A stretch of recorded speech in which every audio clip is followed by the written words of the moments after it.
बिस्मिल्लाहिर्रहमानिर्रहीम। आज का एक अहम सवाल जिसके बारे में बहुत सारे लोगों को नहीं पता और वो सवाल करते रहते हैं, ख़ुसूसन ख़वातीन। जिन ख़वातीन की शादी हो जाती है, बाज़ दफ़ा ऐसा होता है कि उनके शौहर या उनके ख़ावंद किसी दूसरे मुल्क में चले जाते हैं, तो वहाँ से फिर वो वीडियो कॉल के ज़रिए बाज़ दफ़ा ऐसा होता है कि बरहना होके मियाँ या बीवी आपस में वीडियो कॉल के ज़रिए बातचीत करते हैं, गुफ्तगू करते हैं या अपने प्राइवेट पार्ट्स एक दूसरे को तो उसकी पिक वगैरह सेंड करते रहते हैं। तो आया ये जायज़ है इस्लाम में या जायज़ नहीं है?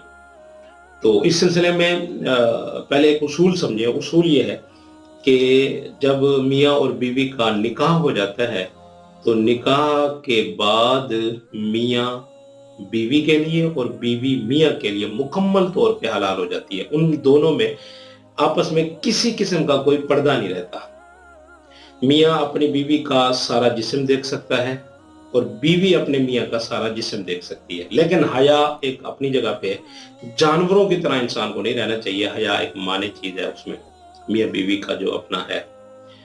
तो अब इस नुक्ते नज़र से आप इस चीज को देखें, जायज़ है वीडियो कॉल के जरिए बराहना होके मियाँ बीवी आपस में वीडियो चैट कर सकते हैं, गुफ्तगू भी कर सकते हैं।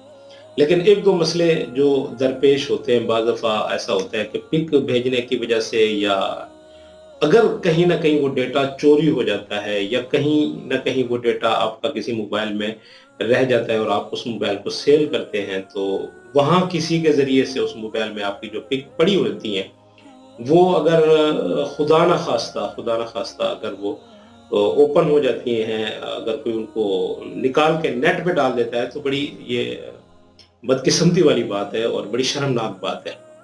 तो इस वजह से इन चीज़ों से इंसान परहेज करे तो अच्छी बात है, हया इसमें है।